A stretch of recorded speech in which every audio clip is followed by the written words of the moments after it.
Hi children! Today I'll be reading The Gruffalo's Child by Julia Donaldson. The Gruffalo said that no Gruffalo should ever set foot in a deep dark wood.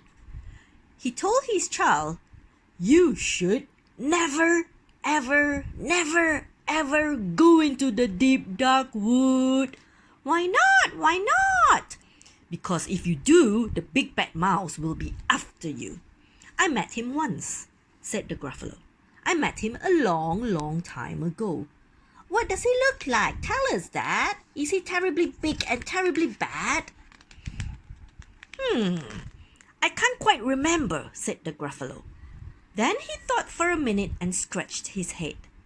"The big bad mouse is terribly strong, and his scaly tail is terribly long. His eyes are like pools of terrible fire, and his whiskers are tougher than wire." One snowy night, when the Gruffalo snored, the Gruffalo's child was feeling bored. The Gruffalo's child was feeling brave, so she tiptoed out of the Gruffalo's cave. The snow fell fast and the wind blew wild. Into the wood went the Gruffalo's child. "Aha! Oh-ho! A trail in the snow. Whose is this trail and where does it go?" A tail poked out of a log pile house. Could this be the tail of the big bad mouse? Out slid the creature. His eyes were small and he didn't have whiskers. "No, none at all." "You're not the mouse." "Not I," said the snake. "He's down by the lake, eating Gruffalo cake." The snow fell fast and the wind blew wild.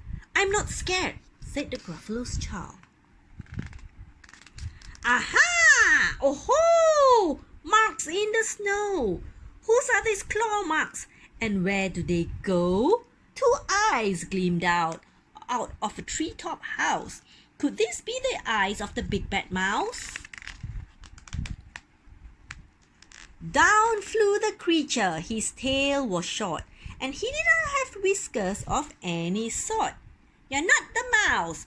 "Tweet, twoo! Not I, but he's somewhere nearby eating Gruffalo's pie."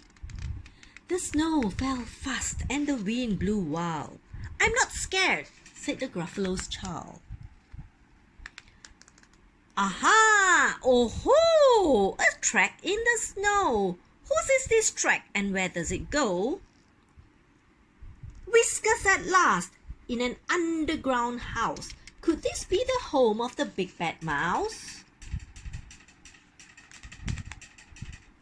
Out slunk the creature. His eyes weren't fiery. His tail wasn't scaly.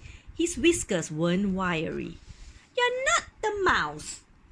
"Oh no, not me. He's under a tree drinking Gruffalo's tea." It's all a trick," said the Gruffalo's child, as she sat on a stump where the snow lay piled. "I don't believe in the big bad mouse."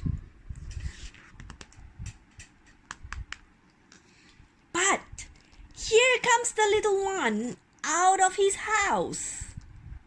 "Not big, not bad, but a mouse at least. You taste good as a midnight feast." "Wait," said the mouse. "Before you eat, there's a friend of mine that you ought to meet. If you let me hop onto a hazel twig, I'll beckon my friend so bad and big." The Gruffalo's child unclenched her fist. The big bad mouse, so he does exist. The mouse hopped into the hazel tree. He beckoned, then said, "Just wait and see." Out came the moon. It was bright and round. A terrible shadow fell onto the ground. Who is this creature so big, bad, and strong? His tail and his whiskers are terribly long. His eyes are enormous, and over his shoulder he carries a nut as big as a boulder.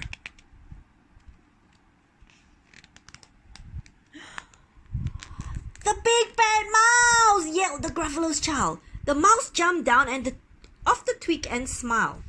Aha! Oh-ho! Prints in the snow. Whose are these footprints? Where do they go? The footprints led to the Gruffalo cave, where the Gruffalo's child was a bit less brave. And the Gruffalo's child was a bit less bored.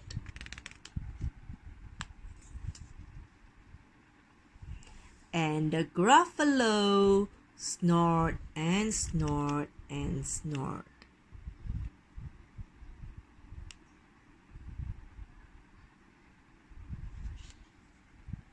The end.